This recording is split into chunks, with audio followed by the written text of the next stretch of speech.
સુપ્રભાત મિત્રો, જય શ્રી રામ। આપણે બાપુના દરબારમાંથી વ્લોગની શરૂઆત કરી છે। સરસ મજાનો બાપુનો દરબાર છે અને કબૂતર ચણી રહ્યા છે મિત્રો। આપણે કબૂતરોને દાણા નાખી બાપુના આશીર્વાદ લઈ અને હવે નીકળીએ છીએ સાઈડ ઉપર જવા માટે। જય શ્રી રામ મિત્રો, જય દાતર બાપુ। મિત્રો આપણે બાલણથી નીકળી ગયા છીએ સાઈડ પર જવા માટે। આપણે જવાનું છે ચડુતર અને ચંડીસર વચ્ચે એક ઓઇલ મિલ છે। એ ઓઇલ મિલની અંદર આપણે કોર કટિંગનું કામ કરવાનું છે અને રામપુરાથી આપણા બે તક્કડ કારીગરો આવે છે, ચેતન ઠાકોર અને નટવર ઠાકોર। બંને કારીગરોને પાલનપુરથી લઈને પછી આપણે જવાનું છે મિત્રો। સરસ મજાનું મોર્નિંગનું વાતાવરણ છે ને આપણે વાડા ક્રોસ કરીને આગળ નીકળ્યા છીએ। બાજુમાં દેખાય તે ગુરુ મહારાજનું મંદિર છે મિત્રો।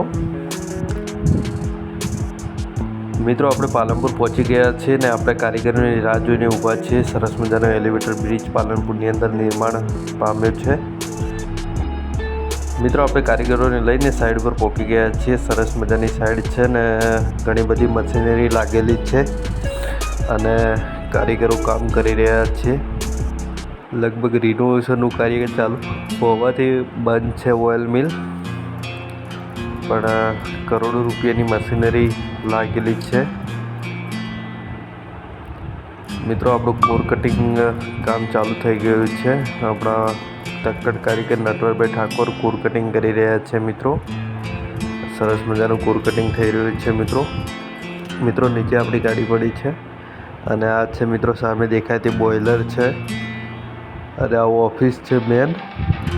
બાજુમાં પણ બોઇલર છે મિત્રો અને બાજુમાં પેપર મિલ છે ગાડીને। અને આ છે મિત્રો ઓઇલ મિલનો અંદરનો નજારો। ઘણા બધા મશીનો લાગેલા છે જુદા અલગ અલગ પ્રકારના। અને મિત્રો આ છે નીચેનો નજારો। નીચે ભૂસા જેવું કંઈક પડ્યું છે જેને સળગાવવામાં આવે છે અને સળગાઈને કોઈ પ્રોસેસ કરવામાં આવતી છે। અને મિત્રો બાજુમાં ખેતરો છે અને સોલાર પ્લાન્ટ છે। સરસ મજાના લીમડા ઊભા છે મિત્રો। ઘણી મોટી છે ફેક્ટરી અને કરોડો રૂપિયાનું ઇન્વેસ્ટમેન્ટ કરેલું છે અને ખૂબ સારી ફેક્ટરી છે ઓઇલ મિલ। લગભગ ત્રીજીથી ચોથી ફેર અહીંયા કામ આપણે મળ્યું છે મિત્રો। આપણે કામ બતાવીને નીકળી ગયા છીએ માલણ। આપણું કામ પતી ગયું છે। કલાકથી 1.5 કલાકનું કામ હતું ત્યાં અને આપણે કારીગરોને પાલનપુર ઉતારીને આપણે માલણ નીકળી ગયા છીએ મિત્રો।